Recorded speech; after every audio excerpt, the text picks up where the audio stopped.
किसी व्यक्ति के निर्माण का स्वर्णिम समय यौवन काल होता है, जिसमें वह आने वाले लंबे जीवन के लिए शरीर, मन और आत्मा का निर्माण और विकास करता है।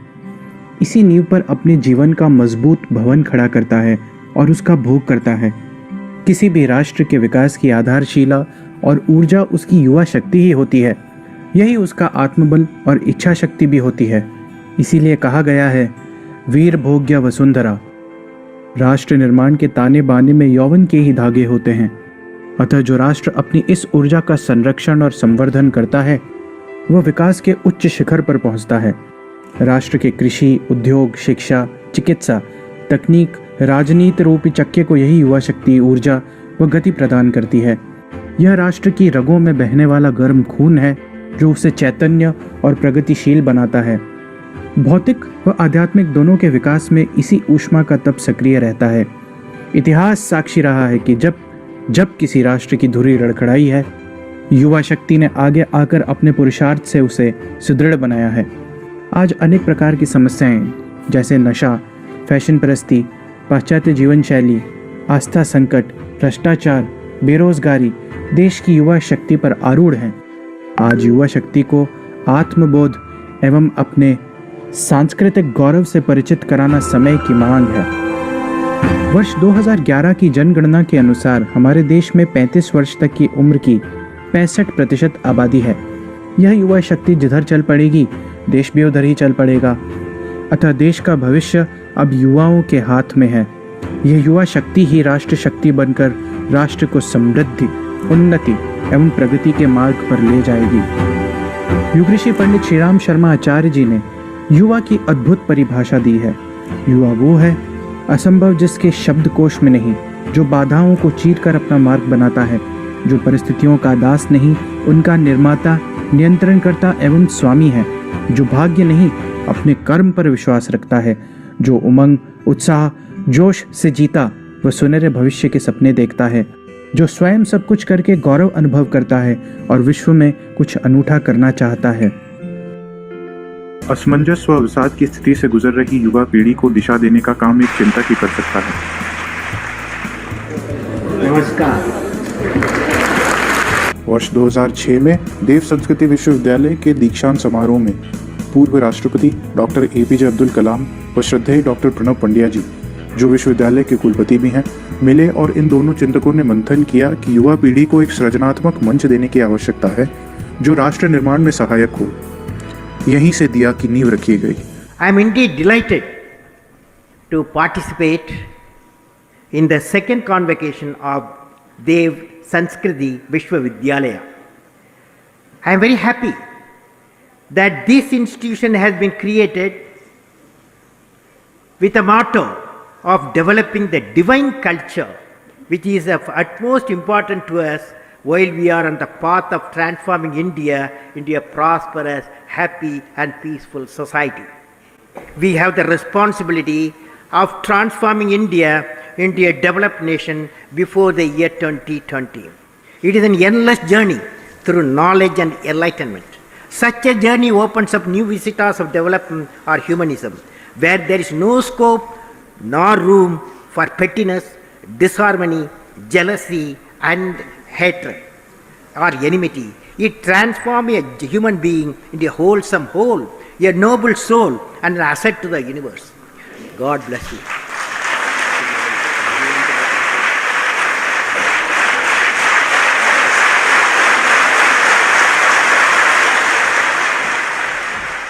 जिस तरह एक दिया अंधकार को दूर करने की क्षमता रखता है, दिया भी इस देश के युवा मन से अंधेरे को दूर करने का स्वप्न लेकर चला है। ये प्रशिक्षण और कार्यशालाओं के माध्यम से शिक्षित, स्वस्थ, आत्मनिर्भर, विनम्र, संवेदनशील दिव्य युवाओं को तैयार करने के लिए प्रयासरत है, जिससे राष्ट्र निर्माण की रचनात्मक गतिविधियां चलाई जा सकें, दिव्य भारत का पुनर्निर्माण हो। इसका लक्ष्य युवाओं की क्षमताओं का विकास कर दिव्य भारत का निर्माण करना है, जिसमें व्यक्ति, परिवार व समाज का उत्थान हो। दिया युवाओं के सपनों में आदर्शवाद लाकर उनकी वैचारिक प्रक्रिया में सकारात्मक बदलाव लाने के लिए प्रयासरत है।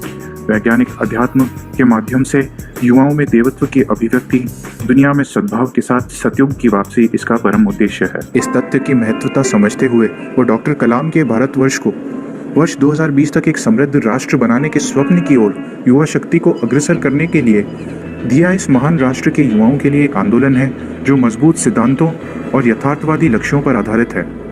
जो लोग दिल और दिमाग से युवा हैं एवं जो एक नए भारत की परिकल्पना के हमारे स्वप्न से सहमत हैं, उम्र, जाति या धर्म की परवाह किए बगैर हमसे जुड़े।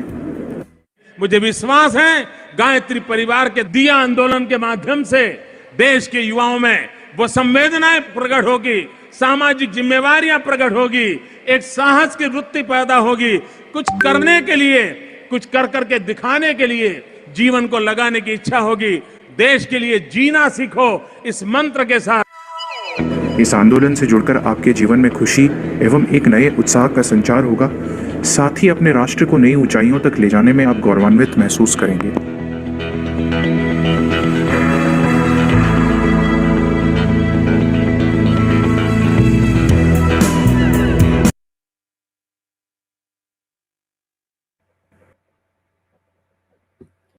सभी को प्रणाम।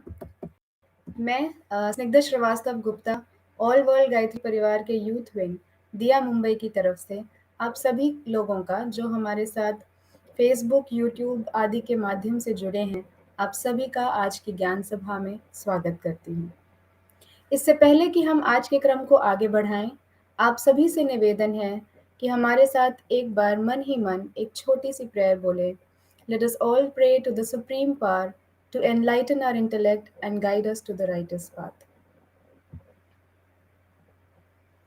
Om Bhurbhuvah Swaha Tatsaviturvarenyam Bhargo Devasya Dhimahi Dhiyo yo naha prachodaya. The video shown few minutes ago was about Diya and its activities that it has been doing past several years. Divine India Youth Association is the youth wing of All World Gayatri Parivar and is a group of like-minded people who come from various cross-sections of the society with only one goal: betterment of self and society at large. The major focus activities are around man-making, character building, and nation-building activities.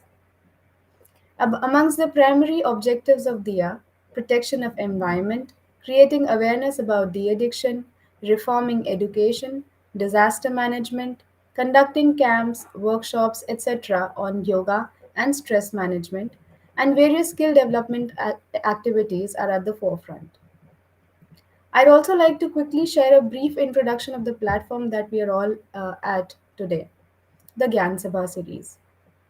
Well, Gyan Sabha is one such platform that has been instrumental in bringing together various leaders from various fields like science and technology, literature, health, art and culture, sports, education, etc., who've put forward their inspirational thoughts on various aspects. This is the 89th webinar of Gyan Sabha, and we have a very special guest with us today about whom I'll be talking very shortly. Well, to start with, you must all be well aware of the emergence of cybersecurity threats and breaches in the recent times. और उसका impact हम सभी के जीवन में किसी न किसी तरह से हो चुका है. In 2018, hackers hacked into India's one of the largest cooperative banks' ATM servers and took details of many debit card holders. Almost 100 crores of money was looted by the hackers. In 2019, Indian-based healthcare websites became a victim of the cyber attacks. As stated in cybersecurity firms, hackers broke into and invaded a leading India-based healthcare website and stole 80 lakh records of patients as well as doctors.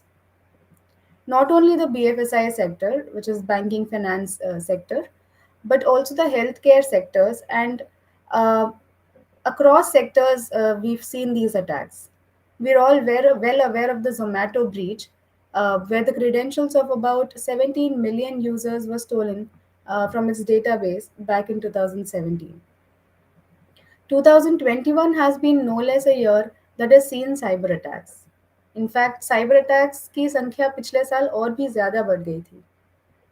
There have been various bans imposed on various Chinese apps due to cyber threats as well.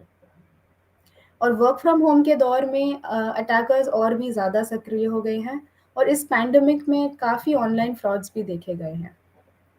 I will leave more details on these things to be spoken on by our guest, who's going to throw some light on what are our roles to avoid these cyber threats and be cyber safe. Speaking about the guest, he is one of the very dynamic personalities present amongst us. Shri Abhijeet Parab ji, welcome to Gyan Sabha. Abhijit ji is the director in the consulting practice in India in areas of industrial, infrastructure, and consumer products. He has been working in the information security domain since last 16 years and joined Ernst& Young back in April 2015 in the Mumbai office. Sir has completed his post-graduation in business management from Welingkar Institute of Management, and he has completed his BE in electronics. He also holds a diploma in electronics engineering. Sir has about 16 years of experience in the area of cyber and information security. Talking about his awards and achievements, Sir has completed EY Bronze Badge in cybersecurity. He's also won many individual and team performer awards in EY. Talking about Sir's professional experience, Sir has led a complex cyber transformation program for world's largest steel company headquartered in Luxembourg. The program involved performing IT and OT cybersecurity assessment for more than 60 websites. Sir has also led exhaustive red teaming activities for R&D locations for the client. Sir is program managing the entire cyber transformation journey for a leading global automobile giant. The transformation journey involved performing a cyber assessment followed by performing cyber threat management for the client. EY has managed to become the single supplier for all the client needs for cybersecurity, including implementing a security operations center. Sir is managing a multi-year cyber transformation contract for a global chemical specialty provider. The transformation streams involved managing complex security requirement, including a global privacy program for GDPR compliance. Sir is also running a program for their Australian data privacy compliance requirements. Sir is leading 10 work streams for a global stainless steel manufacturer in Europe. It involves total outsourcing of the company's information security needs. Sir also closely works with the CIO and CISO's community, which is Chief Information Security Officers community, within India and globally, especially in manufacturing segments. Sir is also leading a cyber threat intelligence team in Mumbai. The CTI team involved a strength of more than 5 analysts delivered CTI services for more than 50 clients worldwide. The strength involves understanding the client exposure of the confidential data over dark and deep web. Sir has led more than 30 internal audits for cybersecurity and data privacy. Sir has managed more than 20 cyber program assessments using leading standards such as ISO 27001, NIST, etc. Sir was instrumental in setting up a security operations center for multiple companies in India's largest hotel chain as well. And achieving all of this, we can say that Sir has reached out to the last man on the street and worked towards his mission of creating a cyber safe environment as much as can be done by him. Sir, we welcome you to this platform and request you to please put forward your thoughts on the topic today, which is cybersecurity, what everyone needs to know. Abhijit, sir.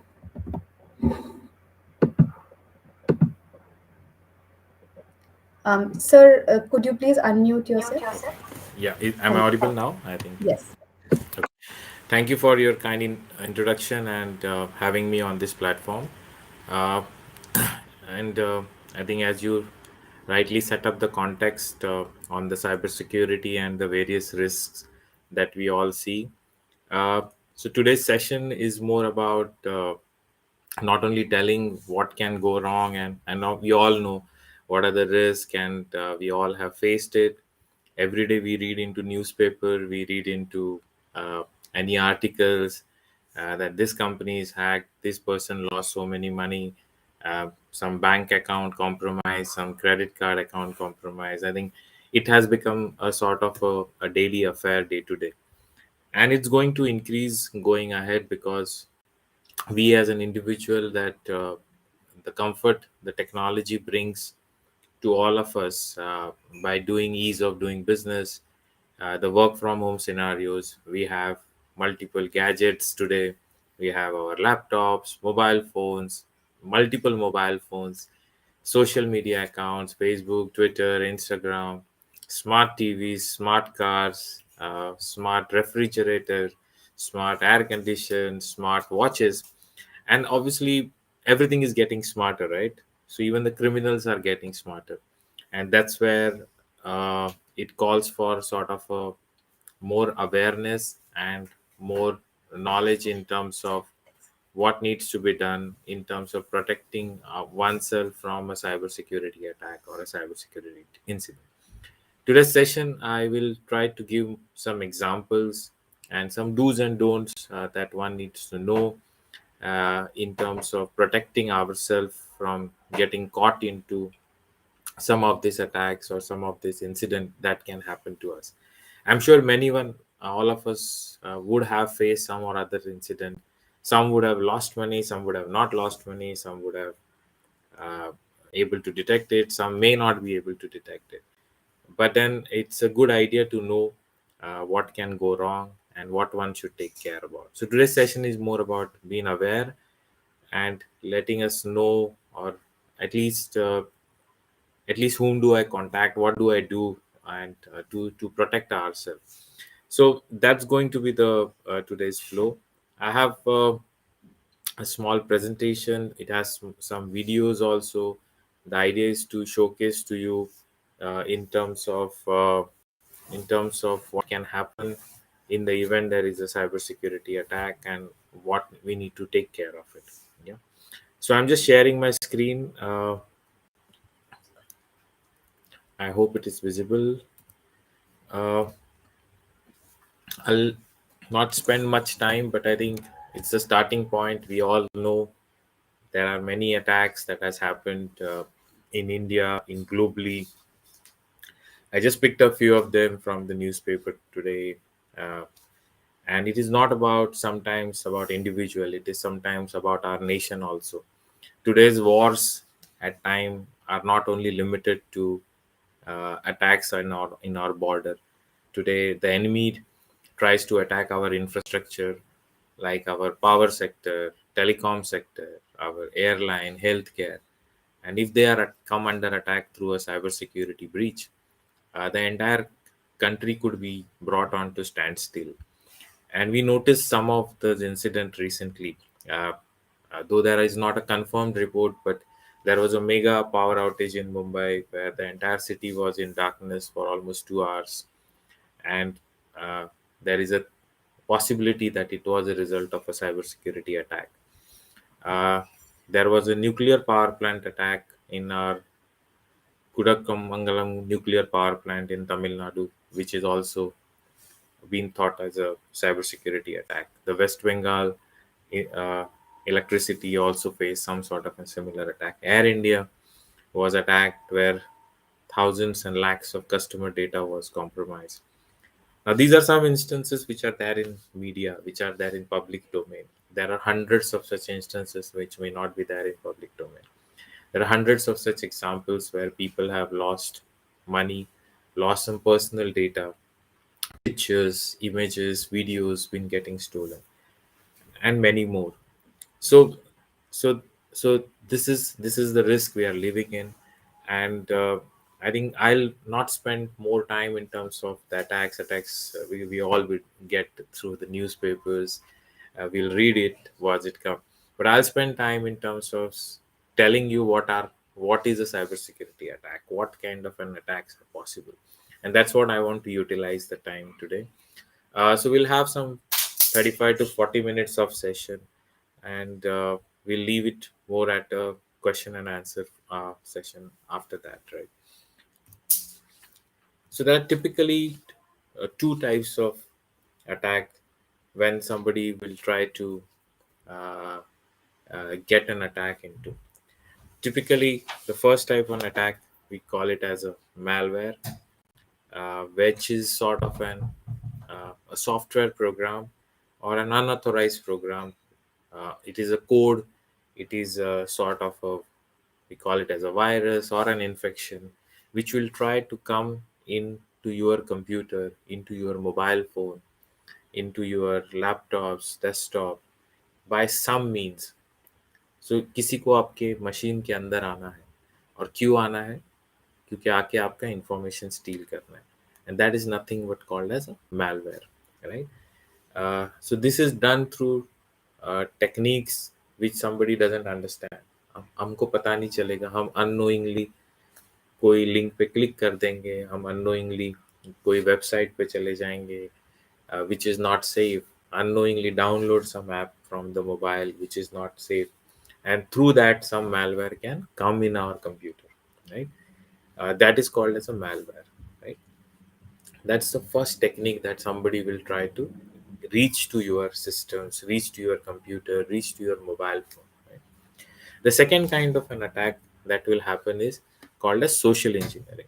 Now here, if somebody is not successful to come to your computer, come to your mobile phone, come to your data, they are not able to successfully reach there, what they will do is try to call you, try to send you an SMS, try to send you an email, try to send you a LinkedIn request, Facebook request, Instagram request, whatever.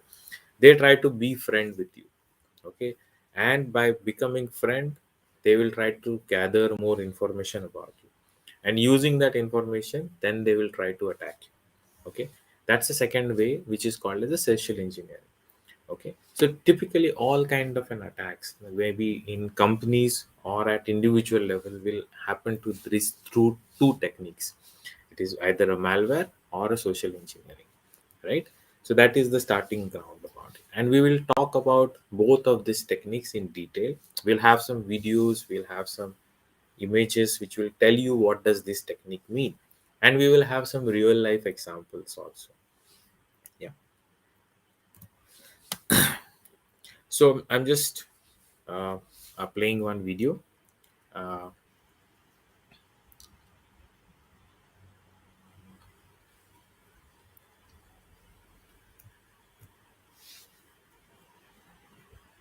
There's a lot of cool stuff on the internet, right? There's fails and Facebook and YouTube, and oh yeah, it's great done. Bad stuff out there too. The bad stuff, mostly it's called malware.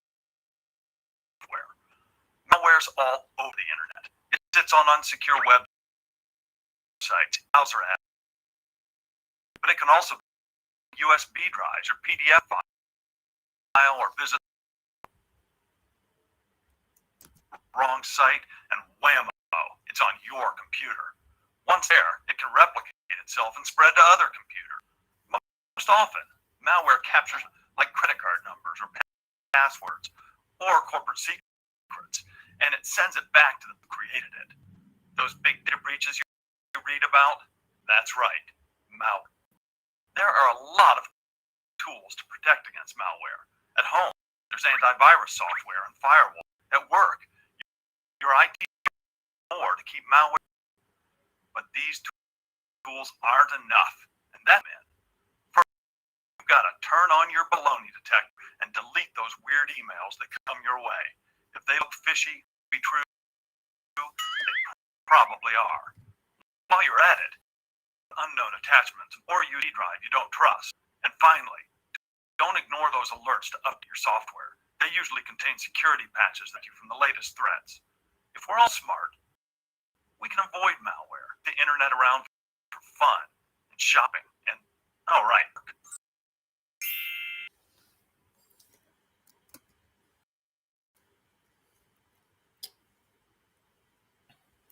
Right. Uh, so what you saw was different types of malwares that are there existing, and it comes with different name. Uh, and you can see some of these names of malware. It is, you would have heard like a virus, worm, Trojan horse, rootkit, spyware, adware, ransomware, and keylogger. Now there are these are different sort of software programs which tries to come and sit into your computer. Now a keylogger, another classic example, I'll try to explain.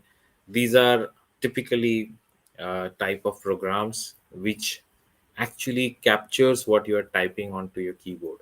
Okay, so essentially what it does is, uh, whatever you type, it records and send it back to the person who created it. And that's where it's mostly advisable whenever you travel.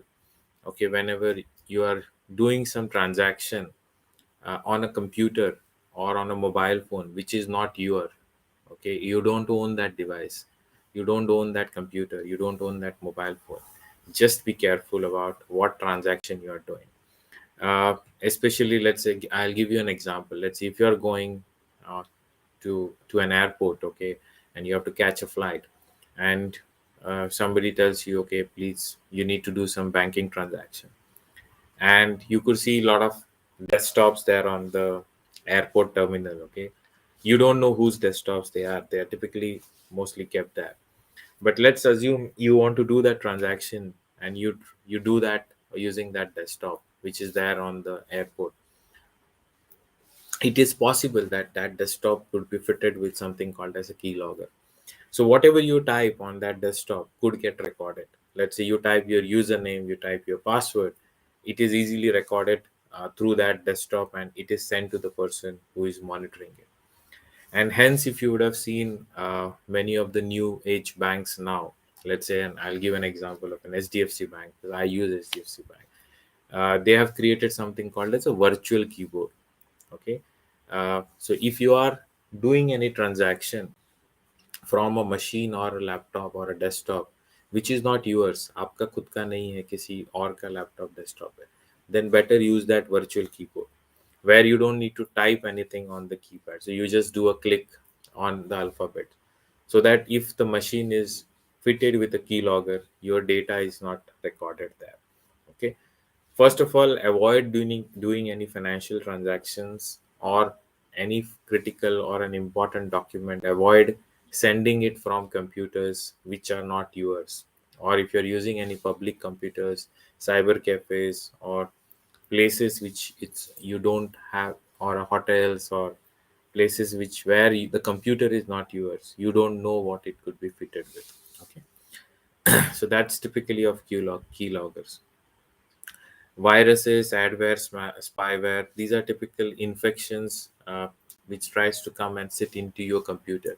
And typically it is recommended to have an antiviruses on our computers, so that they're able to detect these viruses and tell you that, okay, something has come inside. If you're downloading an attachment, or if you're downloading a file from some email, better to scan it before you download it. It could be infected with some of these viruses, right? Ransomware are typical program which actually encrypts all your data. So अगर ransomware आपके machine में हो जाता है, तो what it does is it actually completely encrypts your data. मतलब आप आपका data access ही नहीं कर पाओगे, आपको आपका data ही नहीं मिलेगा. And then you will get a mail asking for pay me so much money to get back your data. That is something called as a ransomware. It is usually used to block access to data for money. People ask ransoms through ransomware. So you should have mechanisms so that such programs does not come and sit on our computers or our mobile phones or laptops at first place. And hence there are various protection techniques that are recommended to sort of protect ourselves from those attacks, right? Yeah. These are different types of definitions of some of this viruses. Uh, Again, many a time, if you would have noticed, if you go to a website which is not so popular or which is not so commonly used website, so if you just open that website, it opens multiple pages, right? It multiple pages of an adware. Automatically, it keeps on opening. So you click somewhere, it opens another 5 pages. So that's an example of an adware or a spyware where somebody tries to capture or automatically download and delivers advertisements, or they are able to track what you're doing, right? So the best thing is avoid going on some of these websites which are not so familiar, which are not so uh, properly maintained, or you don't know what is the motive about such websites, right? That will help to protect yourself from getting some of these infections onto your computers at first place. Yeah. Okay. So I'm sure on your all of your email boxes, we all are multimillionaires. Everybody had won a lottery. I'm sure everybody would have got that email that you have won a lottery. Please click here to claim your lottery. Please click here. You will win so many awards. Or if you're working and suddenly this pop-up comes in front of your screen saying that okay, you have won a lottery. I, I'm sure. Uh, Again, uh, one thing I generally advise people is there is no free lunches in this world. कोई कोई आपको अगर कुछ चीज free में दे रहा है तो उसके पीछे उसका मोटिव क्या है, ये आपको पूछना जरूरी है। आपको मनी मन पूछना जरूरी है। अगर मैंने लॉटरी ली ही नहीं तो मुझे लॉटरी लगेगी कैसे? If I'm not bought a lottery, how am I going to win a lottery, right? So if you are getting this kind of a banner in front of you, you need to ask a question at your mind: why it is coming to me? Okay. And uh, as Indians, traditionally we all think, we all believe in magic, we all believe in something to happen automatically.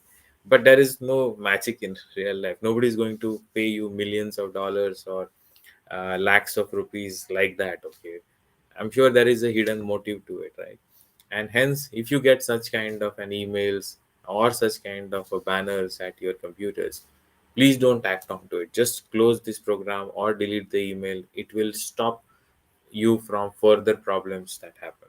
Or you get a message on your Facebook or on WhatsApp or Instagram or anywhere that अगर आप यहाँ पे click करोगे आपको एक Maruti car मिल जाएगी, आपको mobile phone मिल जाएगा, आईफोन मिल जाएगा। कोई दुनिया में फ्री में कुछ नहीं दे रहा है। अगर अगर कोई दे रहा है कोई फ्री में, तो आप जरूर मनी मन क्वेश्चन पूछो कि क्यों दे रहा है, what is the motive, what is his interest that he is giving you for free. आज कोई 10 रुपया किसी को फ्री में नहीं देता है। Okay, so why somebody giving you an iPhone or a mobile phone or a lottery or there is something that that person is interested to get it. Okay, so please don't fall victim to such of this advertisement, such of these links. Avoid clicking on any of this link. There's nothing free in this world. Please keep that thing in mind. If somebody is giving you for free, they are interested to get something from you.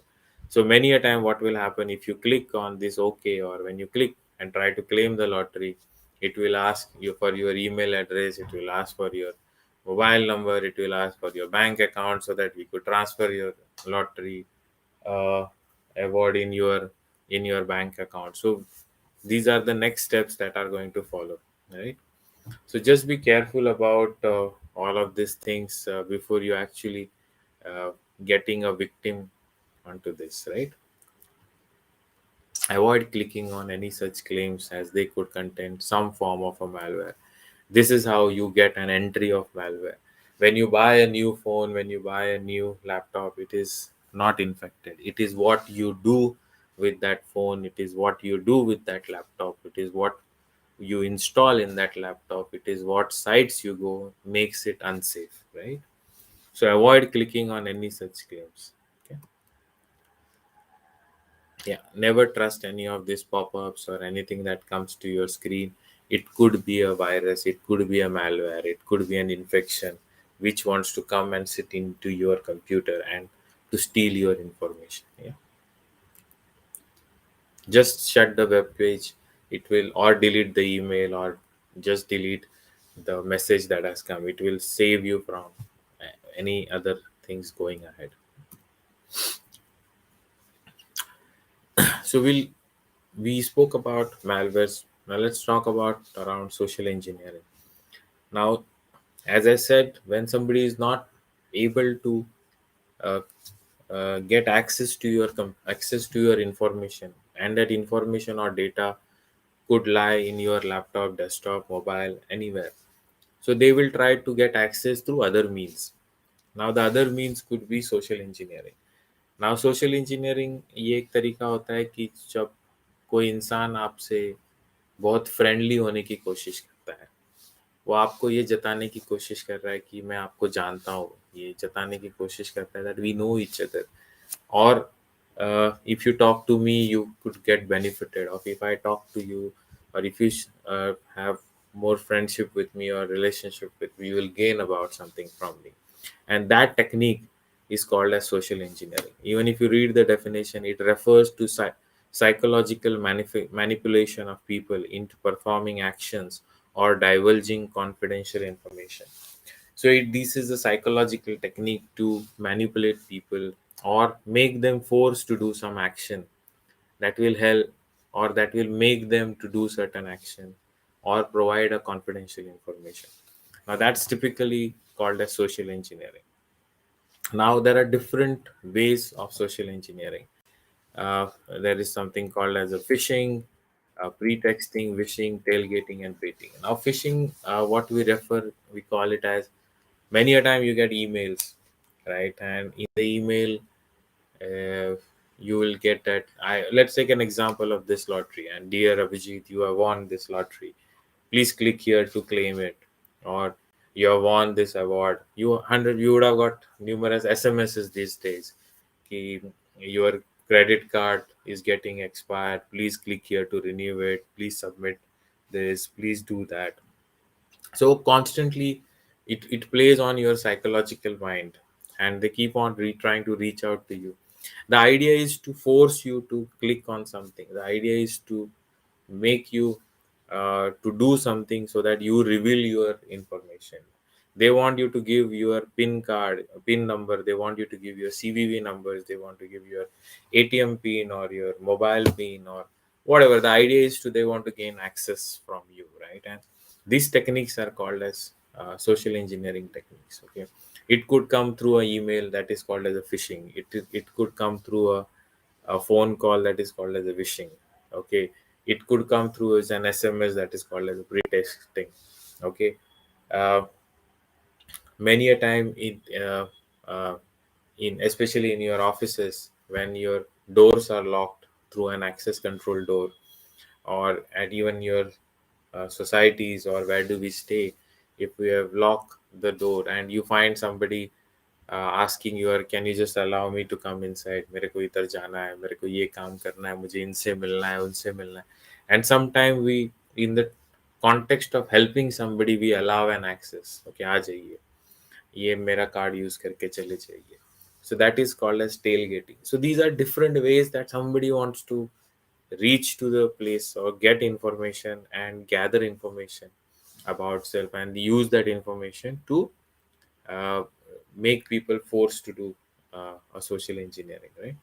So small video again, which talks about how at your background somebody can pose you and try to get some confidential information about yourself. Here in this video, you have this lady calling to the telephone company provider and asking to reset a phone number or a password of that phone number by using a technique called as a wishing. Okay, I'm sure you would have read many places that people's SIM card has been duplicated, the SIM swaps has happened. किसी और का SIM card जहाँ पे OTP आता है typically banks का, that SIM card has got swapped. Okay, now this happens through some of these techniques, and uh, many a time we don't realize that how it is happening. So let's look at this video, that how this female was able to uh, get information about this individual through a technique called as a social engineering, right? Just okay.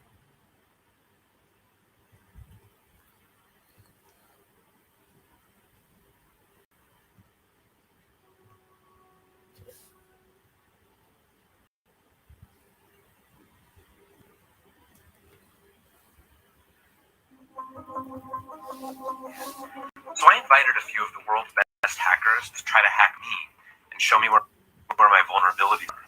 And now I'm going to meet them in Las Vegas for DEF CON, the biggest hacker convention of the year. They're going to hack me using social engineering, which is essentially hacking out any code. They just use a phone and an internet connection. You want to do a sample phishing call? What's phishing? Phishing is voice solicitation. Basically, what you do is you use the phone to extract information or data points that later attack. Let's do it. Who are you going to call? Maybe I'll call your cell phone provider. See if I can get them to give me your email. I bet they're good. I bet they have my back. But yeah, go for it. I'm gonna spoof number, so it's gonna look like it's calling from you. Okay. Hi, I'm so sorry. Okay, my baby. I'm sorry. my husband's like, we're alone and we just had a baby and he's like done by today, so I'm so sorry. Call you back. I'm trying to log our account for use information, and I can't remember what email address we count. The baby's crying, and can you help me? Seconds. At gmail.com. Jessica gets access to an email address. Now, if I needed to add our older daughter on our account so she could call in and make changes, you would have to secure a PIN through a text message. Yeah, well, I'll give a text message if I'm on the phone. I'm not on there either. So we got. Jess uses my and a fake social security number to set up her own to my account. Wait, I'm sorry. So there's no account right now. Can I set that up? She even gets the support person to change. Thank you so much for help. So she just basically blocked me out of my own. I'll get her straight. Thank you. Holy shit! So they just access the cell phone account. You're gonna have to go change your password now because it's my name. And all it took was a crybaby and a phone call. Yeah.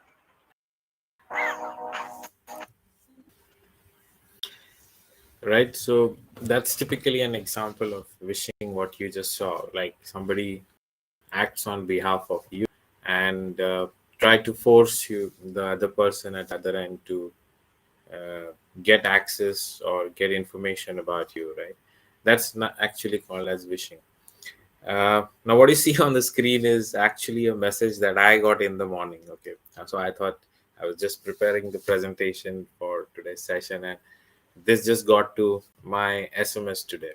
Okay, so I thought it just came at the right time, and I thought, let me use this for today's session. So on the left hand side, what you see is the SMS that I got. Dear customer, your Kotak credit card point worth rupees 6,000 will expire by tomorrow. Kindly redeem your point in cash by clicking here. And actually I have a Kotak bank account. Okay, I got this SMS. Now generally I keep on getting such messages on SMS. I usually end up deleting it. But for today's session, what I did was I actually clicked on the link that was given, right? Now, when I clicked on this link, it actually opened the page that you're seeing on the right-hand side, which is from the URL rewaedss.in. It opened up this page. Now, what actually, if you look at this page, what it is asking for, it is asking for my name, it is asking for my mobile number, it is asking for an email, it is asking my email password. So essentially, somebody wants to know what is my email address and the password to my email, right? It is asking for a date of birth, it is asking for the card number, it is asking for the expiry date of the card number, the CVV code, and it is also asking my mobile pin, or the app of the Kotak that I have on my mobile. It's asking for the MPIN also. Now, if you look at it, the image and the logo is made of Kotak, right? It is of a Kotak Bank logo, or the Kotak Bank name has been there. Now, if I would not know about such kind of an incident, I would end up filling this information, right? And imagine if I fill it and submit, what do you expect is going to happen next? I might lose my email account, somebody gets my email and the password ready made, I will lose my card numbers because I've virtually given my expiry date, CVV, and the MPIN. So virtually, I'm allowing somebody to do a transaction on behalf of me, right? So this is some of this thing which is happening very rampant these days. I'm sure all of you will getting such kind of an SMSs. First of all, avoid clicking that, and even if you have clicked it, some things you need to note. You look at the name of this website. Okay, I'll just use the pointer so that I could look at the name of this website. If it is from, it should not be REWEDSS. It has to be Kotak dot bank dot in, whatever it is, right? It cannot be coming from some other name. If you notice at this browser, and there is a triangle here, and I opened it from a Chrome browser, it's showing me that this website is not secure. If you get this triangle with an asterisk, and if you click this part, it will give me an error that this website is not safe. Okay, some of the indications that you are on it, right? The third most important is a bank will never ask for any passwords in life. They will never ask for any passwords to be entered on any kind of a form. They will never ask any MPIN by an email or an SMS to you, right? They will never do that. So you need to ask this question: why is something getting some of this information getting asked, right? So if you notice some of these things getting asked, please doubt that this is not a genuine mail or a genuine message. So avoid one clicking at it. And if you are smart enough and you want to avoid getting into trouble, I think just the best way is to delete this SMS, or just block this number from where it is coming, so that it will further help to save any messages coming from this number, right? So, and this happened today, okay, and I just took a screenshot. In fact, it came at 2 o'clock in the afternoon, and I just clicked on this at around 3 o'clock. Yeah.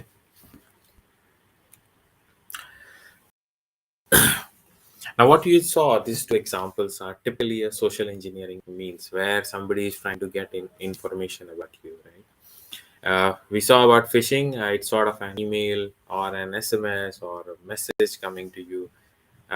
It is coming, you claiming that they are coming from a legitimate enterprise in an attempt to scam the user, to give private information, or to basically do the identity theft. They want to know your information, right? uh, Pretexting is a based a scripted scenario presented in front of the target used to extract. So what you saw, the SMS, is not of a pretexting. It's a scenario created, and I'm sure this message would have gone lakhs of people, and out of lakh, even if they find 10 people clicking and giving out, I think they're done, right? They've managed to earn 10 lakhs or even 50,000, 5 lakhs, right? Right? Wishing is nothing but the prefer the old fashioned way. They use the phone number. I'm sure you'll get a call, right, on your phone number asking, I'm calling from XYZ bank. Your credit card needs to be changed. It needs to be upgraded. Please give this information.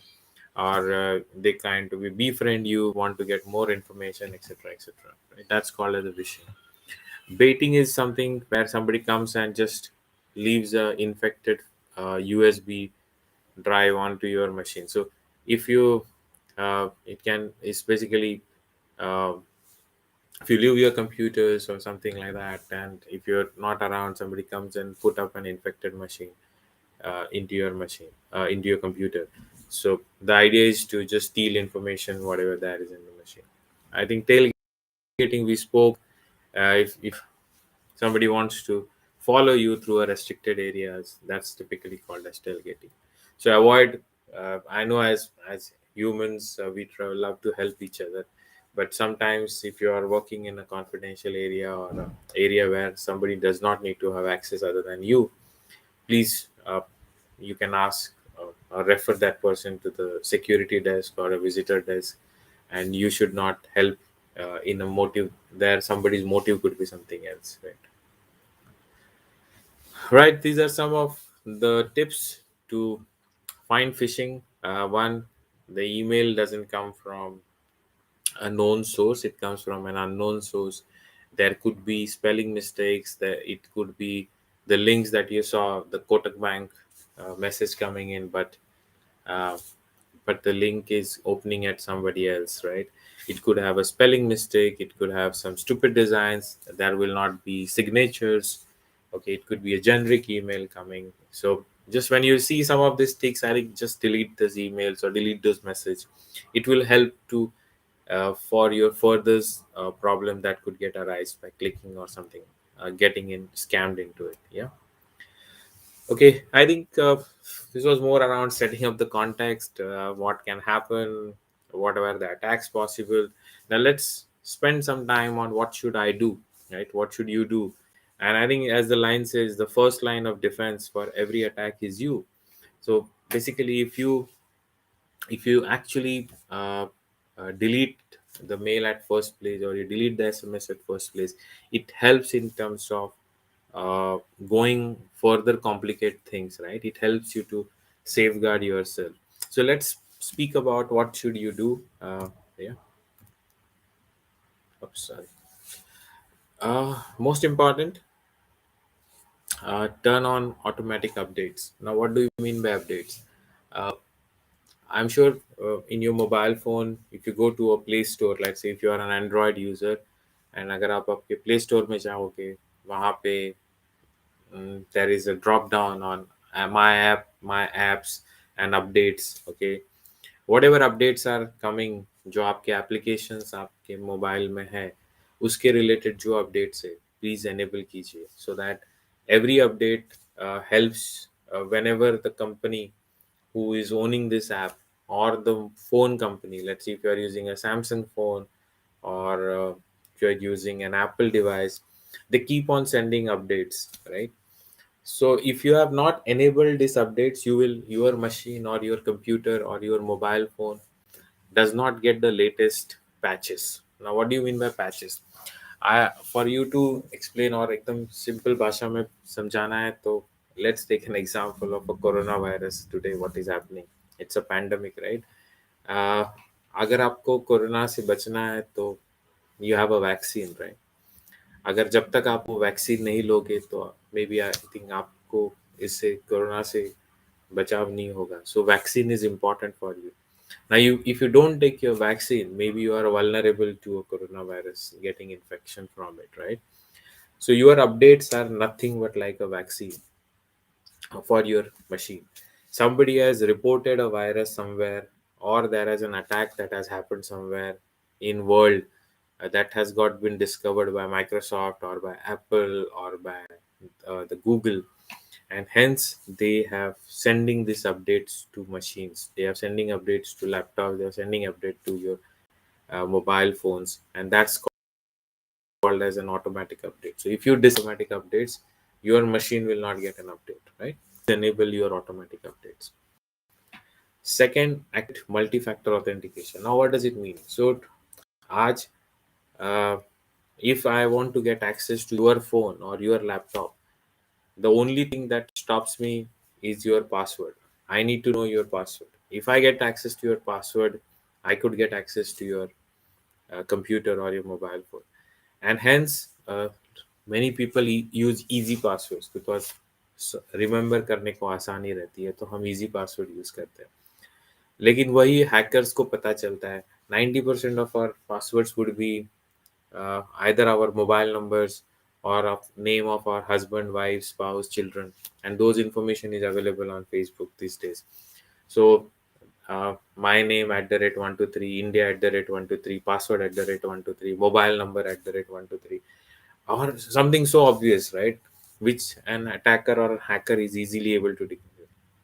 And hence, these days many banks have started using two-factor authentication. So what it means? So let's say आज मुझे अगर मेरे Kotak bank में log in करना है, तो I put my username first, then I put my password, and then there is a OTP which comes onto a mobile phone, which is different, right? So OTP comes from a different channel. It is not coming through a password mail, and that's called as a two-factor authentication. So you should activate that. And these days, many you should activate two-factor authentication for all your bank accounts. You should activate two-factor authentication for your emails, जहाँ पे OTP आता है. Okay, क्योंकि अगर आपका email compromise हो गया तो उसके अंदर आपकी सारी इंफॉर्मेशन चली जाती है, आपके बैंक के OTP भी वहीं पे आते हैं. So at least don't make the life of hacker very easy. Just complicate his life, make him work so hard, so and at least you get time that somebody is, अगर आपका password भी अगर compromise हो गया तो आपका SIM card आपको बचा सकता है, क्योंकि OTP आपका वहां पे आएगा. So activate two factor authentication. These days, change default password. These days we are flooded with devices which are getting smart. But these devices comes with default passwords, right. Like कल आप कोई Bluetooth का नया device लेके आएंगे तो नया Bluetooth का पासवर्ड क्या होगा, 0000. कोई भी नया डिवाइस का अब वो सबको पता होता है. अगर आप वो पासवर्ड चेंज नहीं करोगे तो your Bluetooth device is vulnerable to get hacked. Okay, as a hacker I would know the password of the Bluetooth devices starts with 000. So please change those default passwords. Your smart TVs, okay, बीच में एक incident हुआ था. Your TVs are so smart this day, there is a camera also in the TV. So अगर आप रात में आपको लग रहा है आपका टीवी ऑफ है बट इलेक्ट्रिसिटी चालू है and your TV is connected to internet, तो somebody could hack your TV and also record what you're doing in the bedroom, right, or what you're doing in your room. So your TVs are getting smart, right? And there was an incident recently where some hacker actually compromised the TV, and through the TV they recorded they on the camera, और वो room किसी का bedroom था, वो bedroom के पूरे visuals record किए गए थे, and then they were asked for a blackmail और asked for a money to be paid. So it's good to have some of these devices as smart, but if you don't use it, just one, change their default password. And रात को अगर आपको use नहीं करना है तो आप आपका घर का राउटर बंद कर दीजिए, स्मार्ट टीवी की पावर ऑफ कर दीजिए. So at least it will help you to minimize the risk of some of these smart devices, right? Regularly backup your devices. अगर आपको पता है आपके लैपटॉप काफ़ी कॉन्फिडेंशियल इंफॉर्मेशन है और इम्पोर्टेंट इंफॉर्मेशन है, तो हमेशा आपके लैपटॉप की बैकअप लेके कोई हार्ड डिस्क ड्राइव में या पेन ड्राइव में या कोई गूगल क्लाउड पे या somewhere else to keep on take a backup, so that कल आपका लैपटॉप रैंसमवेयर हो गया या किसी ने एनक्रिप्ट कर दिया, at least you have your data with you. Mostly others, don't talk with strangers. Avoid using webcams when talking with strangers. One, if you are uh, if you are talking to a new person, at least before you establish the identity of the other person, please avoid sharing confidential information, sharing your webcam. There are many instances in social media today where people have become friendly, they have done some webcam sessions, and then that was recorded, and then they have asked for money to be paid. So do these small tricks which will help you to safeguard yourself or safeguard your own identity or your own privacy for that matter. Yeah. Another important thing, and I just will show this video, is we travel very often and we all love free stuff, right? But just be careful when you're traveling and you see a free Wi-Fi. We all get happy, अरे free Wi-Fi मिल रहा है, चलो connect करो, free में data use करो, free में internet use करो. But again, as I said, there is nothing free in this world. Why is somebody giving you for free? Ask this question to yourself. और अगर वो free wifi में connect कर रहे हो तो ये एक वीडियो देख लो, उसमें क्या रिस्क हो सकता है.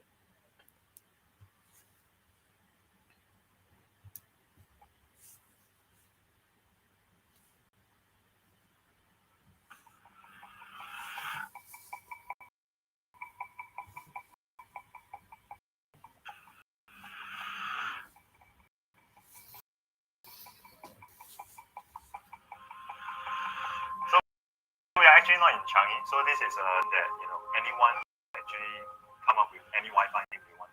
I'm gonna go to everyone's favorite search engine. I believe now you are accessing news about Stanley. Wait, okay, so you can see what I'm seeing on the phone. Yes, I do. Would you like to access to your storage now? Cloud storage. Okay, I'm gonna open the script. Can you see the script? So is this the document? Oh my god! You can. I open on my cloud storage. Yes, we don't just can see shares and actually save a copy of it. This is what as a man in the middle attack.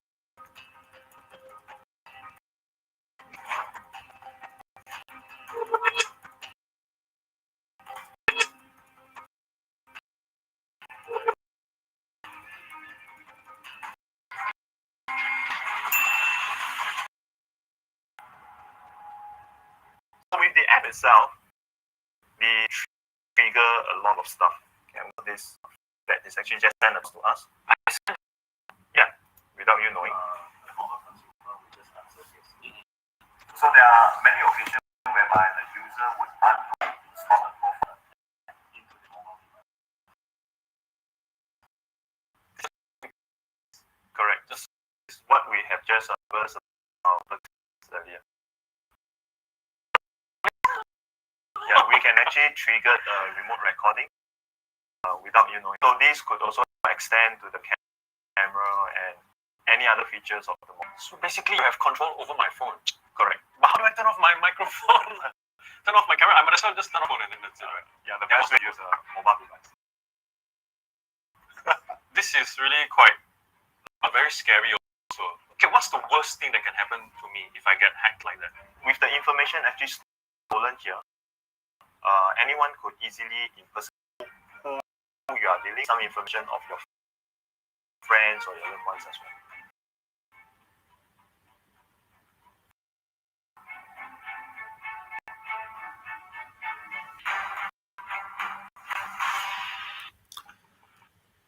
Yep. So I think these are the risks when you are actually connecting to a Wi-Fi that you don't know from where it is coming. Okay, who planted that Wi-Fi? So it's easy today. If I am a hacker and if I want to just hack somebody's mobile phone or a data, what I'll do is I'll just create a free Wi-Fi and plant it at a public place, and people would, whoever wants to just have free internet, and I will spend some 5,000, 100,000 rupees, 2,000 rupees on a free, giving internet for free to use it. But then whoever is connecting to that Wi-Fi, I could actually see what kind of an information is traveling through your mobile phone or through your laptop. So avoid connecting to the Wi-Fi that you don't trust. Okay, very important. Okay, again, for your mobile phones, these days have become smarter. They are becoming like a computer. It has a lot of information into it. So protect your mobile phone from theft, damage. Put up pins, passwords on your mobile phone, right? Always keep your mobile device at a secure spot that you are visible. Please install antivirus. It just comes 250, 300 rupees a year. But with the kind of an information that is there on that mobile phone, I think that's the amount you could invest onto it. Yeah. Update apps.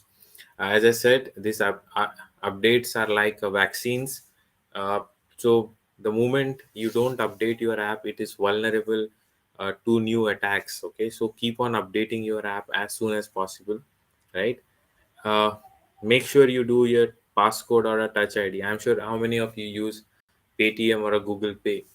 So have you enabled all the security features that are there on a Paytm and a Google Pay? So when you are actually money is going out from your account, there should be some pin or some, at least a fingerprint or a passcode, something should be there. So even if your phone is lost, nobody could transfer your money. Another important thing, we all do Amazon, Flipkart, everything is there, right?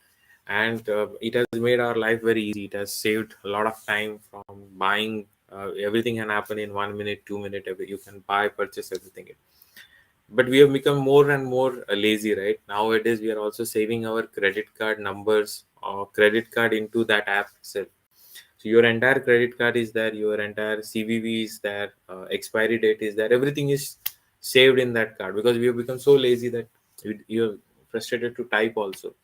Now imagine if your phone is lost. Along with this phone, all this information can go to the person who has stolen it. So my request is not to save some of this. Whenever you want to do it, just takes 1 to 5 seconds extra.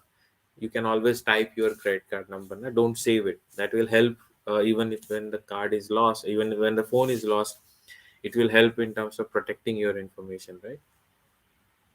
So again, another, do not download app from unapproved or untrusted third party sources. If you are an Android phone, you will always get apps from the Play Store. Okay, uh, Google Play Store. If you are an Apple, so you will only get it from an Apple Store. There is no other place from where you are going to get app. And if somebody is giving you that link, please don't download it from that. Many a time on your WhatsApp, you will get a message, update the latest WhatsApp version. Click here. You don't need to click anywhere. You just need to go to a Play Store, type WhatsApp, and download the version from there, because that's where the real version will come from. You don't know from who is sending that link. You, if you don't know from where you're downloading, it could be possible you are downloading a version which is created by somebody else, which just transfers information whatever you're typing in that WhatsApp. So only download it from the trusted source. Okay, we spoke about public Wi-Fi, what are the risks, right? And do not click on just link. It's same like what you saw in the phishing. Don't click it, right? uh, Social media. Okay, I think we all are on social media, on Twitter, Facebook, Instagram, first account, second account, third account, fourth account, number of accounts we have, right? LinkedIn, everywhere we have. We love to share what we are doing, to the extent that people these days share that if you're going on a holiday, okay, I'm going today for next 10 days, my door is closed, my house is empty, I've just boarded a flight. People just post the boarding passes till the time you board the aircraft. Every live minute by minute update comes onto social media. Now imagine if some thief is watching this social media. You are actually telling the thief, okay, I've now gone, my house is empty for 10 days, please come and rob us, right? So it is sort of that information. What are you giving out of the information on the social media is very important. So just be careful about what information you are putting and what is the frequency of that information that you're putting. Now if you read these don'ts, I have mentioned that avoid sharing information about yourself. That could include your birthplace, date of birth, address, phone number, employer, work history, school information, or any other personal information. Now, the reason why I have written that is, imagine if you you want to reset your bank password. Okay, let's imagine you want to reset your bank password. What are the questions that they ask typically if you want to reset it? What is your mother's maiden name? On which school, name of your school, the first car that you own, what is your date of birth, etc. And these are the common questions that are asked for resetting your password, right? And if all this information is there on a social media today, you are actually giving everything on a platter to somebody who wants to hack it, right? And we also tag who is my husband, who is my children, who is my spouse, etc., etc. Everything we tag each other. So it's very easy to create your own family tree. It's easy to get information about yourself, where you work, which school you go, which is your mother's maiden name. Everything is possible to get on social media. So just be careful. I'm not saying you should not use social media. Please use it, but please use and divulge only information what you're required to. And sometimes you could delay putting posters so that you pictures, instead of giving a real time update, you may put it after a while, because you are actually telling the world where you are and what you're doing. Okay, it's your choice to do it, but at the same time accept those risks that comes with it, right? Have strong passwords, I think, because that's the only thing which will help to detect from a genuine user and a non-genuine user. I know it's very difficult to remember a lot of passwords. We all hate long password, complex password, but I think, trust me, that's the only thing which will stop you from getting hacked, right? I give you one example now. uh, let's say if you see this four passwords, which one do you think is the most strongest password? I'm sure the second one, right? But then if I tell you please keep this password, you will say no, no, it's not possible for me to remember. You are right, it's not possible for a normal human being to remember such passwords. But if you look and read this password carefully, it is actually a phrase. That phrase is called as I love cricket.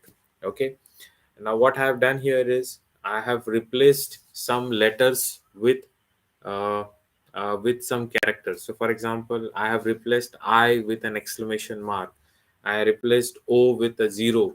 Okay, you can replace a with an @ sign. So you could have some of this combination in your mind, which will, you can only know that combination. You can replace some alphabets with some special characters, and उसको use करके आप एक थोड़ा complex password बना सकते हो. You can have any song that you love, like you have an any song that you love, you can has a phrase of that song, और उसके वर्ड्स को आप रिप्लेस कर दीजिए.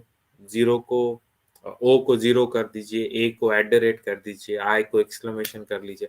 अपने आप आपका पासवर्ड स्ट्रांग भी हो जाएगा और आपको रिमेम्बर करने में भी आसानी रहेगी, right? That's one tip I'm giving you, but again I leave it to you, whatever is easy for you to remember. Some people have a habit to put password, और वो मशीन के अंदर ही एक पेस्ट इट लगा देंगे, एक sticker उसमें लिख के रखेंगे पासवर्ड, तो उसका कुछ मतलब ही नहीं है. इससे अच्छा आप रखो ही मत पासवर्ड, उसको ऐसे ही खुला कर दो. If you are keeping a password and you're typing that password and putting it sticky notes on top of that machine, it's as good as no password is there, right? So please follow some of these techniques. It will help you to keep your devices safe. Yeah. I think we spoke about this: put pin, password, swipe, data backups. Please keep on doing that. Yeah. This is what I was talking about. In a Paytm, there are security features. Again, I'm giving an example of Paytm, but is there in every other app. So you should put enable your security screen locks and put out some of the screen locks, put pin, passwords, everything before actually money is transacted. So at least if your phone is lost, nobody could just transfer the money so easily. At least you have some security feature which will stop you. Every app has this, only we don't want to enable it because it irritates us. It takes 1 or 2 seconds more, but these 1 or 2 seconds will you will remember for life. If your phone is lost, if your credit card is lost, if your device is lost, you will, these are the only tips which will stop your money getting compromised. Please trust me on that. Yeah. Okay. I think uh, uh, I don't know if we still have some time, but I guess I am done with most of the points that I wanted to cover. And I'm happy if there are any questions that you want to take it.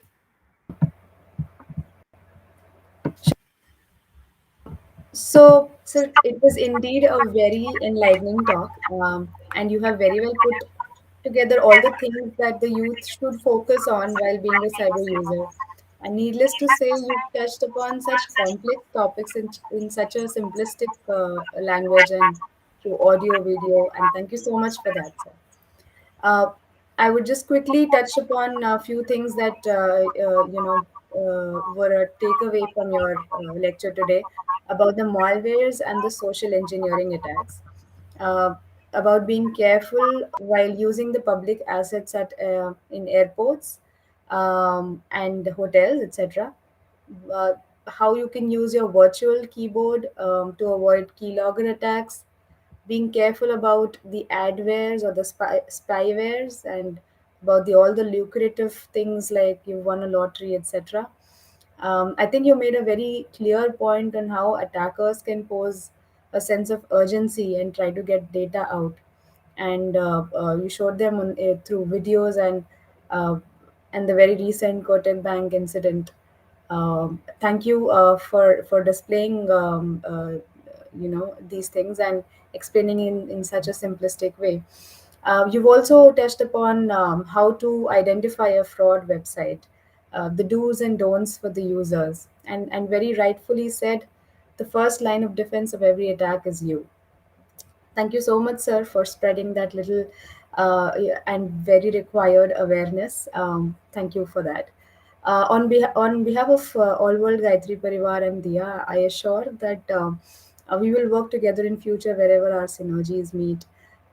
With the ongoing Golden Jubilee year of Shanti Kunj, various personalities from various walks of life are visiting Shanti Kunj, and it will be great to host you there whenever you're free once the pandemic is over, sir. So you're invited, and we'll be glad to host you. And without further ado, let us take some questions that have been put forth by our audience. Um, The first question that we'd like to take is the one that has come from Dr. Anand Kumar.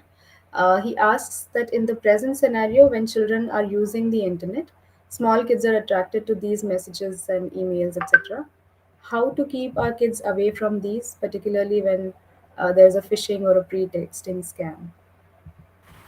A very important question, I think, and I think if we as an adult uh, get attracted to this message and fall victim to it, I think it's a very, very valid question and a very big problem that we all as a society is facing, because today's kid, by age of 2 3, he or she will have a mobile phone in hand. Okay, they and many parents obviously would give that mobile phone to them because they love to see the cartoons, the YouTubes, and blah blah blah. So they want to use, and including my child also. I think uh, they are blessed with so much of technology around, but at the same time, like in uh, any factor or anything in the society, if there are four which are good people, there is supposed to be one bad people around it, and that's a law of nature, or this law of land. And there are these bad guys on the internet, there are these bad people on the internet which has a different agenda or different interest to do it. So so few tips, at least what I do for my kid, is one, the account that you are creating for your kid, make it as a child account. Okay, so that whatever they are doing, at least you as a parent come to know what was getting accessed. Put out parental locks wherever possible. uh, Whatever content they are seeing, maybe on a YouTube, Netflix, Amazon Prime, or any other channel, please create a separate profile for your child with the parental lock onto it, so at least you know what they're seeing it, because their age is to get attracted to some of these things very easily without knowing what are the implication, and especially teenagers. I don't know if there are parents who have teenagers. You cannot stop teenagers from accessing or doing stuff on internet. They would need it, but at least tell them these implications of what can happen. Please speak to them more often. Please bring to their notice that this has happened somewhere else because somebody did that. Please at least pass on that kind of an awareness to them. So that's very important, because their age is very difficult to control. They are not going to understand. If you try to be more stricter, they are saying you are going to enforce a lot of things on them, and then if they start accessing that outside your home network or somebody else's network, you have lost entire control. So it's better they access it from your home, they access from your phones, they have access um, from your network. At least you could control it, monitor it, visible, and do it. So very important, and I feel the child are the most vulnerable, and it's a very valid question. And in fact, it requires a different session in itself, where how do you uh, uh, handle this thing, and how do you take these topics to your kids. In fact, when I've taken these sessions to one of a steel plant, and we have like almost 100 locations we have traveled. So the plant director asked us to take one session for the kids and the housewives also, because they are not aware of some of this risk. And because you all believe that whatever is coming is true. Okay, many a time this false news, false information keeps on passing, and as a brain we love to read negative things first, and I think that itself is more risk. So I think I may not have a straight answer to it, but I think the answer to your question is, for a child, at least be more vigilant, at least have those parental controls, have those child locks enabled wherever you could, and please keep on talking to them more often. Please tell them this cybersecurity awareness, or please take them through along with you. That helps them to be aware of what's there, right? I agree. It's necessary. To take up the next question that has come up from Mr. Hitesh Joshi from Mumbai. Nowadays, people use Alexa to run songs and videos by verbal commands.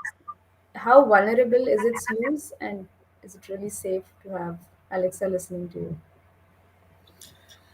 Yeah, so I think with every pros there are cons. Obviously, yes, uh, unfortunately, today's generation songs are itself with a lot of words which are maybe at my childhood would not be appropriate, but I think it is coming up. But even Alexa, you could control with some of this parental checks or parental locks commands. There is an option to do that.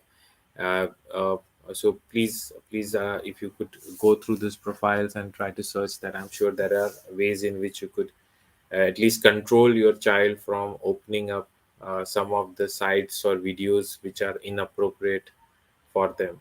And that's why I said create profiles from your own. So like in Netflix, at least I have created profiles for myself, my wife, my kid.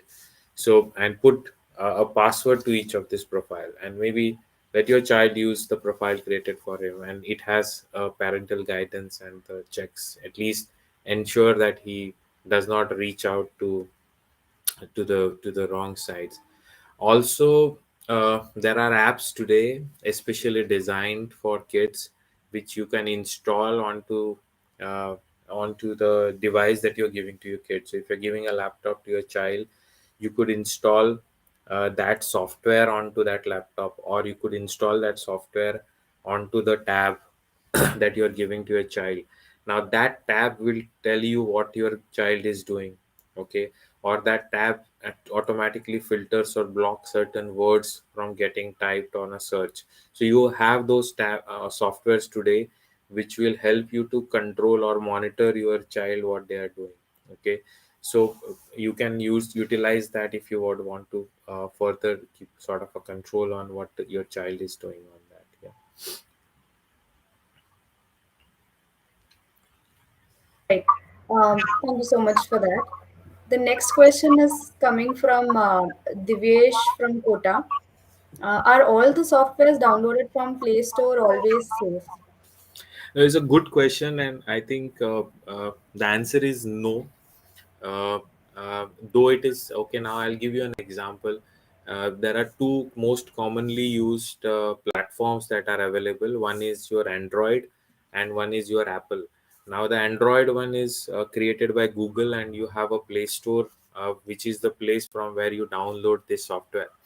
Now Google or the Android platform is free for all, right? So what does it mean? That when you are buying an Android phone, you don't pay for anything for the software. That is a free software that Google is giving us, right? And hence your Android phones are cheaper than an Apple phone, right?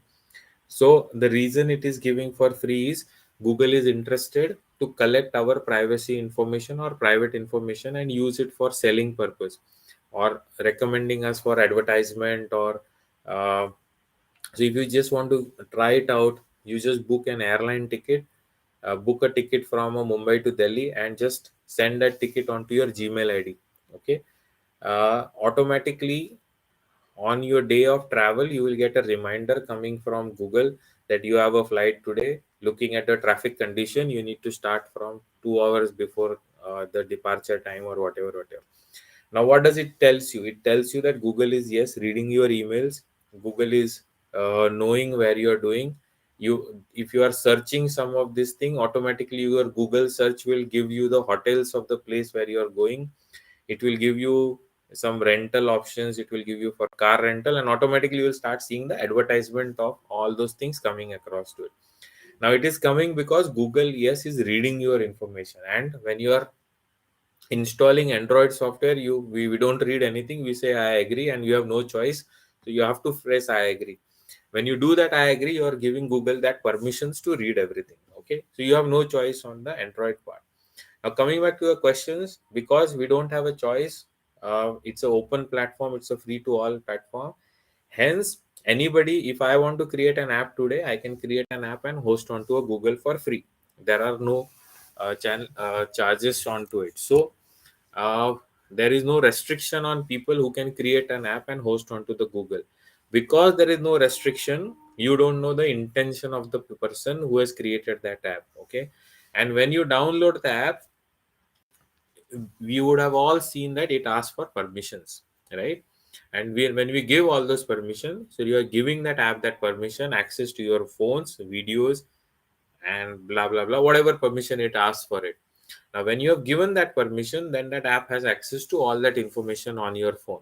Okay, hence very important what you are downloading. Not all apps are safe, especially on Android, because Android is free for all platform. It is created by Google for free purpose. Your that hence Android phones are cheaper also. At least on the Apple side of things, Apple phones are costly because we are paying for the Apple software. Any person who wants to host an app onto an Apple platform needs to pay to Apple, right? So that's where at least there is some amount of I would say control on the Apple phone side of thing. But on a Play Store side, on an Android side, there are no restriction. It's a free to all platform for all. But it doesn't mean that everything is bad. I am also using an Android phone. It's not bad as such. It's what you download. If I don't want certain apps, why should I install it, I mean, at the first place? And why to give a permission? Or sometimes if you need to use it for some time, you use it and then remove it. You don't need to give an permission forever for life, right? Okay, so just it all depends what you are downloading and what is your purpose for downloading, right? Right. So being self-aware is the key. So the next question comes from Suman Viji. She says, "I think this is coming from a personal incident. My Facebook was hacked, and somebody is accessing my email ID and deleting my emails. Where can I file the complaint?" And in fact, Yes. we've got a lot of other questions on similar reporting queries. Where shall we report this? Yeah, so okay, two things. One, obviously, two actions you need to take here. First action is try to recover back your email address that is got compromised, or your Facebook account that has got compromised. You need to first report it to Facebook by some. There are ways of reporting abuse or reporting stolen thing. When you go onto the Facebook, please report about your ID that it has been stolen. So at least the first step Facebook will do is it will deactivate your account. Then it will ask you to establish your identity and try to prove yourself that you are the genuine user, so that your account can be given back to you.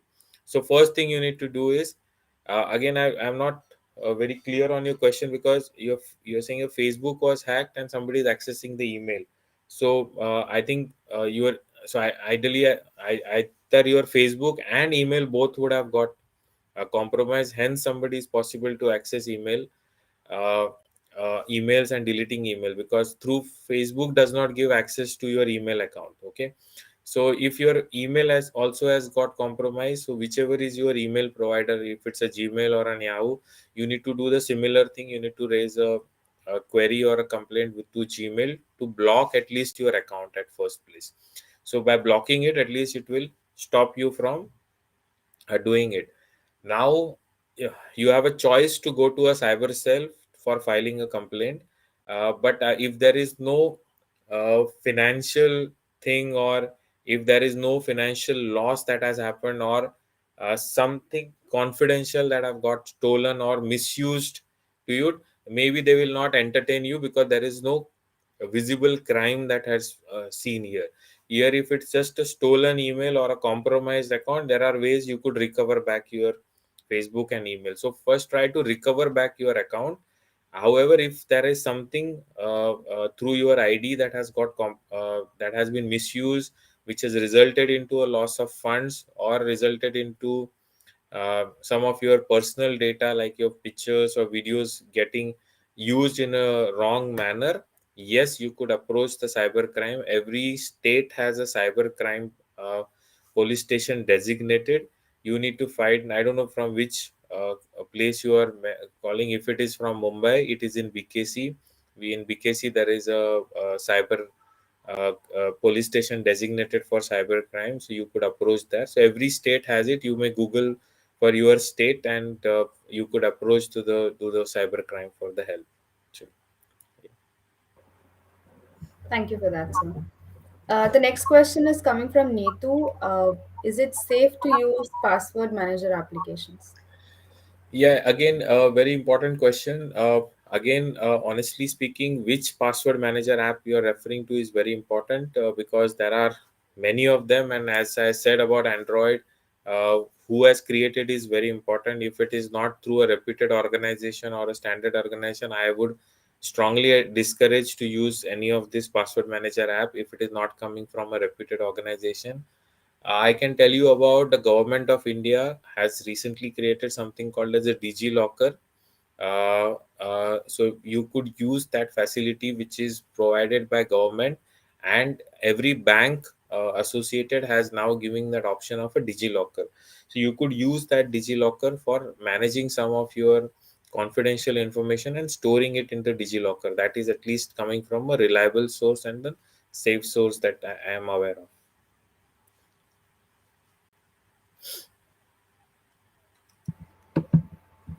Okay, thank you, sir. Sir, I think we'll take up the last few questions. Um, this question is saying, do you recommend using bank applications on mobile? Is it safe to use these applications?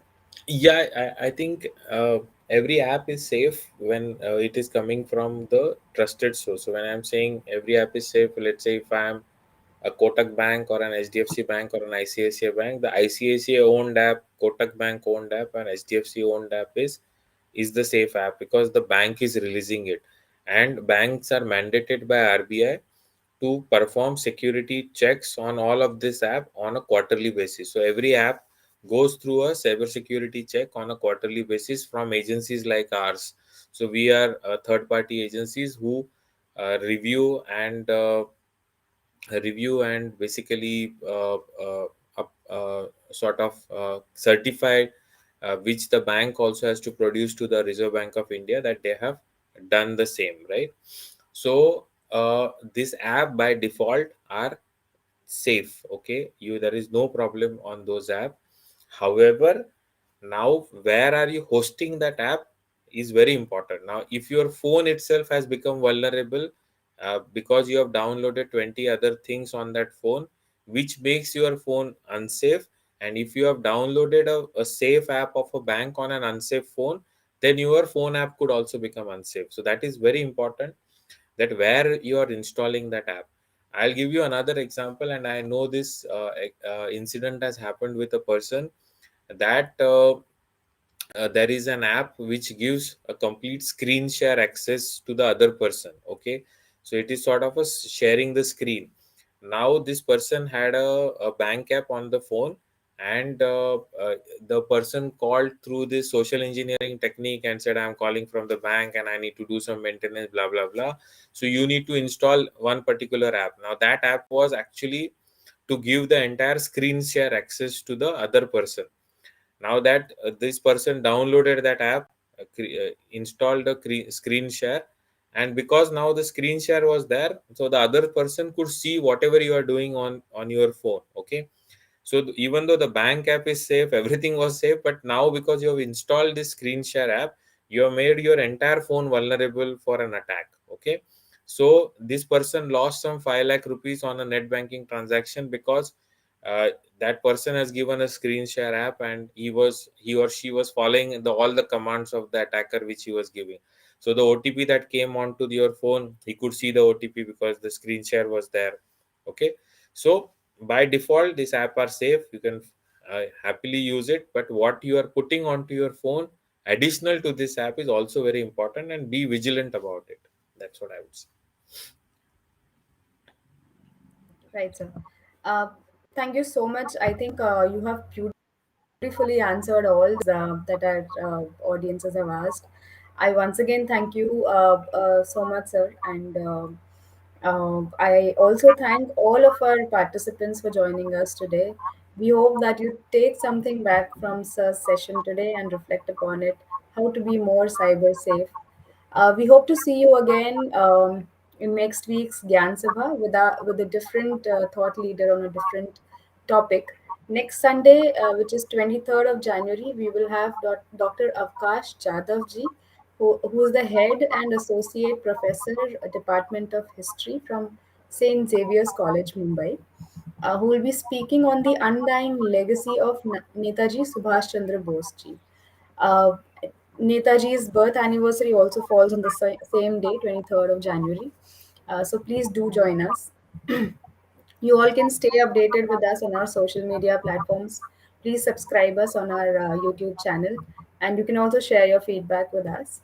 Uh, I would like to also quickly touch upon the coronavirus pandemic prayers that are going on globally. So from 6:20 to 6:30 p.m. Every day, without any platform, you can join us from wherever you are. Uh, with your, there is this global prayers that are going on. और आप हमारे साथ मानसिक रूप से जुड़िए and pray for those who have been suffering in this pandemic, uh, who have lost their lives and who are healing themselves, and for those who require spiritual upliftment. So please do join us. We're on the last leg of our session today, and I would like to conclude the session with the Shanti part, which is a global prayer for peace. ॐ ध्यो शान्तिरन्तरिक्षगुं शान्तिः पृथिवी शान्तिरापः शान्तिरोषधय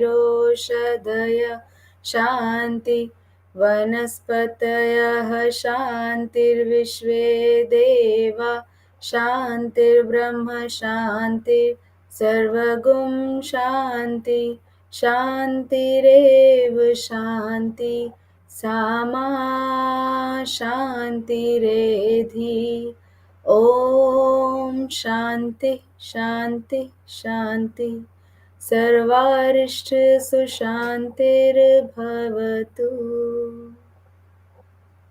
Once again, thank you and pranam.